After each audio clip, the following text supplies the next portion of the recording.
All right guys, what is going on here at my house today? We're going to be putting in the flower bed that we've been talking about doing. Finally get some nice weather this week, so we're going to knock it out. So real quick, let me show you what we're going to do. Obviously we're going to dig all this out over here, put some mulch and some plants in. These two bushes here are coming out. We're going to put a retaining wall flower bed over to the corner over there. And then we're going to use this sod cutter to get up all the grass right here. Up here in the flower bed area, we're going to have to do some irrigation work as well, because they have spray heads up in here, but I don't like spray heads in my flower beds. So we're going to put like a drip system in here. So we're just going to remove most of the heads and install a drip system. So anyway, we're going to get started. The first thing we're going to do is we're going to knock out these bushes right here. Then we're going to take some marker paint. We're going to draw our outline, and then we're going to start cutting sod.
So I didn't think choosing my design was going to be that big a deal.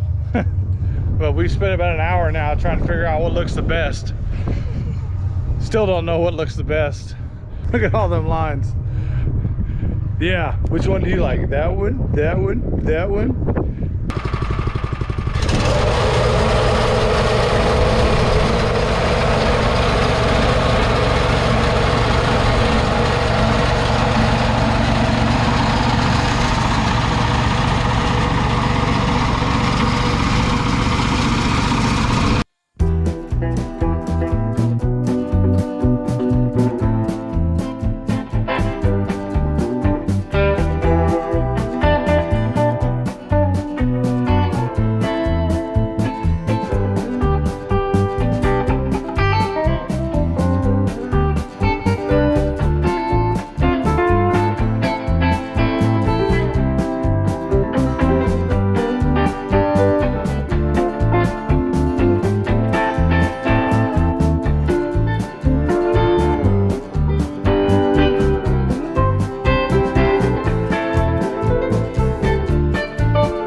So we got pretty much everything dug out. You guys seen us use the sod cutter over here, getting all the sod out of there.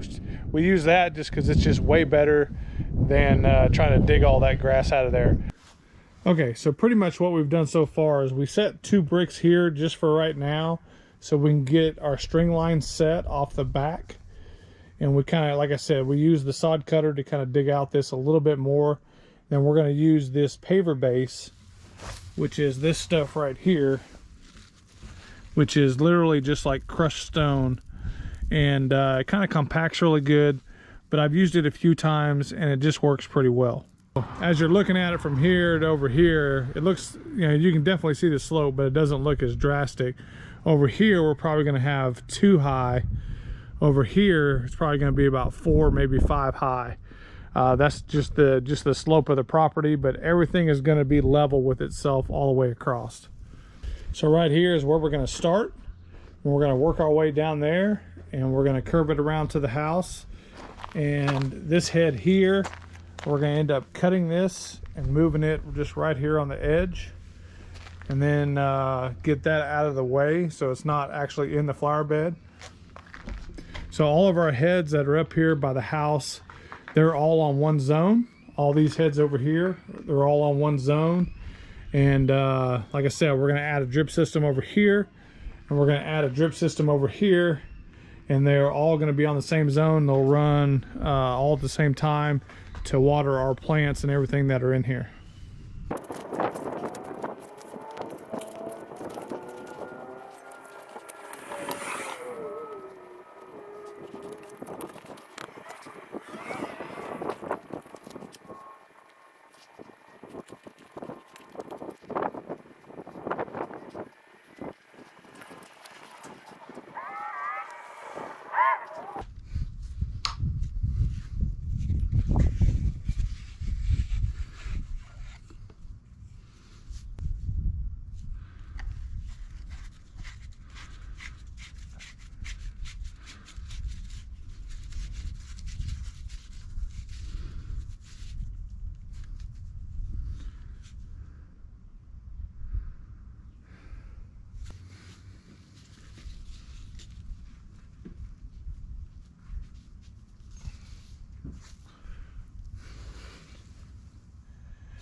So there it is. So our bricks are going to go right in front just like that, and that should allow this to pop up and spray the front yard.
All right, guys, so we're making some progress here. Not going to get done in the time that I thought we were going to get done, but we're trying to take our time. We're trying to do it right. But we got the hardest part done, which is the bottom row of all the stones. So I'm going to kind of attempt to show you how we did this slope and kind of stepping down the stone and that type of stuff. I'm sure there's probably a better way. This is just how we did it. It's how I've done it in the past, and it's worked out pretty well. But I'm just, yeah, like I said, I'm not a professional or not an expert at this. I don't do it all the time. So, but anyway, this is how we did it. So basically, from all the way down there where Justin's at, it's pretty flat. It's pretty flat, and then it starts to dip down, and it dips down a little bit more right around the turn. So hopefully you can see this, and then, so this here was starting to get above where my soil is. So we had to bring another one in down below it, and then the next one that sits right here will just be even with this one.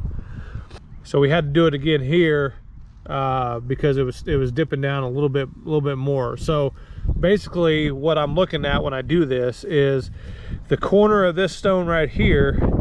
See, it's almost ground level. It's almost ground level right there. It's a little bit under the ground. But over here, it would have been a little bit pretty much even or above the ground. So I don't want any of my stones to be above ground. I want them to look like they're coming from underneath. And if we actually drew a string line from right here to the very top of those up there by the stairs, it would actually be level. So that's why up there there's only going to be 2, down here there's going to be 3, and that kind of levels it all off. And then to finish it all off, we're going to put a cap all along the top there. So here in just a little bit, we're going to go to the store, we're going to grab the rest of the stone that we need, we're going to grab our caps, and then once we get all that set, which won't take too long because now we're just kind of stacking on top of stuff we've already leveled and stuff we've already set in the ground. Then we're going to come back, put fabric, do all the sprinkler stuff that we got to do in here, put the fabric down, put the drip edge in, and then we're ready to figure out what kind of plants we're going to put in here, what kind of bushes. Maybe I kind of want a small tree right here, something really colorful right in the corner, something where the roots aren't going to mess with the house, something that doesn't have a very really aggressive root system or anything like that. So that's just kind of what I'm thinking, what I personally what I like. We'll just see how it all plays out. And I'm still not 100% sure whether I want to put mulch in here or if I want to put rock in here. I personally think mulch looks better, but it's more maintenance. You got to keep kind of replacing it every once in a while.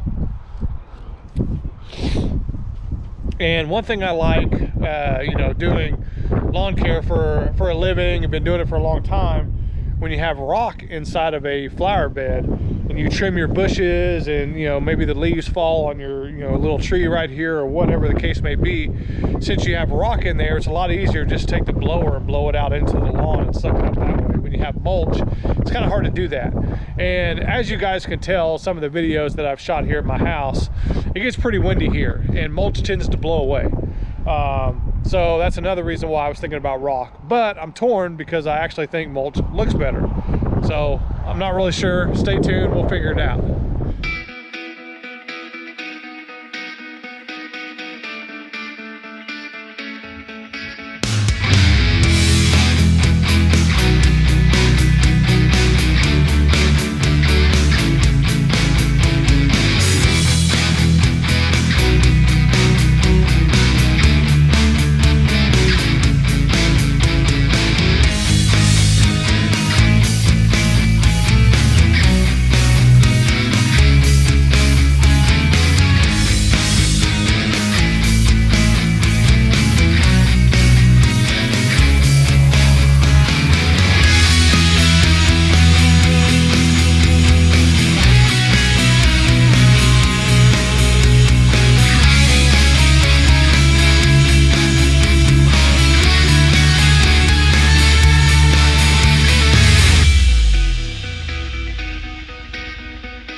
Okay, we haven't tied in back there yet, but we just ran the drip line out.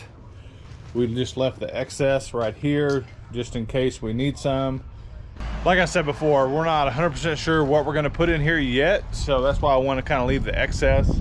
And this is just to kind of hold it down. We might have to kind of move stuff around once we figure out what we're going to put in here, but this will definitely set us up to where we can do whatever we want to do.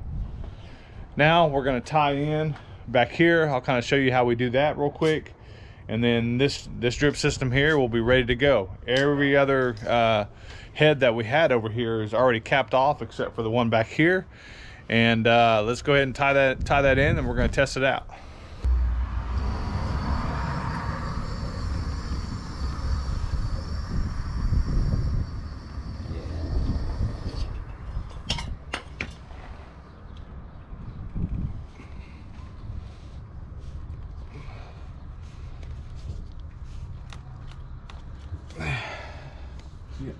I'll give you a little close-up. This is the funny pipe that was coming to the head. We cut it off, put this little elbow on here, put a fitting in there to fit the drip hose, and now we're ready to go. So another little trick we do when we get to the end of our drip hose, in order to kink it so nothing comes out, we just use 1-inch poly pipe, and we just kink it, fold it over, and put the poly pipe on there, and it won't leak out anywhere right here. Showed you this side. We've already kind of done this side here. Justin's just snaking the rest of the drip line, and we connected this one in the back just like we did over there. And now we're going to turn the zone on, make sure we're not leaking anywhere, make sure it's coming out of the drip line, and just make sure we're good. So let's see what happens. Okay, so as you can tell, you can see it's coming out, and that's what a drip line is supposed to do. And it just kind of soaks it without spraying it.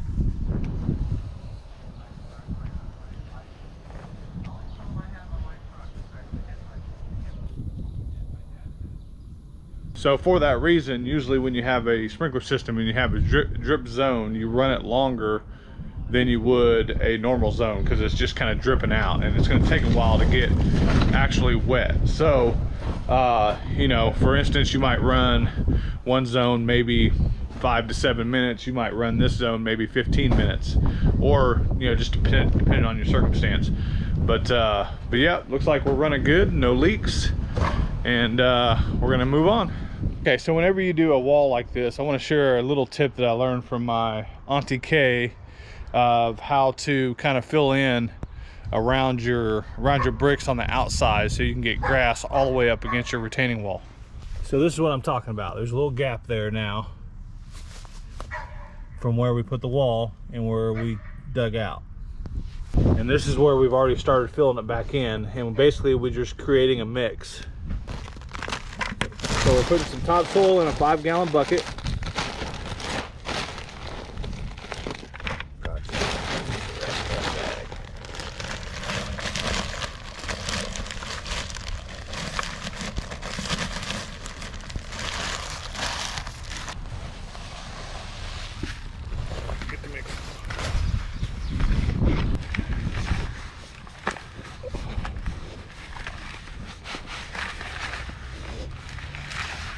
Why it kind of works better than just filling that up with dirt and throwing grass seed on there is the grass seed gets mixed in with the dirt and it's less likely to wash off. So yeah, and then basically you just take kind of handfuls and you just shove it in the crack.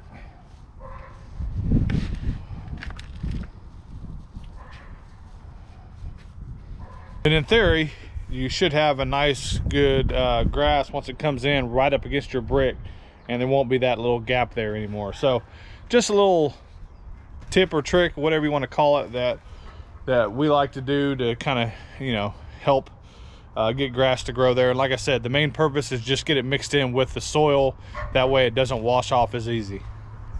Okay, so we're all done for this video. We got all the retaining blocks in, we got the fabric in, we got the drip edge in. The only thing left to do now, that will be in part 2, is putting all the bushes in there, the rock, the mulch, and just really prettying it up after that. But I think we've made a big transformation so far. If you remember back to the beginning, all we had was a couple bushes over here. We had some rose bushes off to the side over there, but this was all kind of grass. Now we have a beautiful landscape. I think we did pretty decent. Let me know what you guys think in the comments. And if it's a big transformation, let me know what you guys think. We'll see you guys later.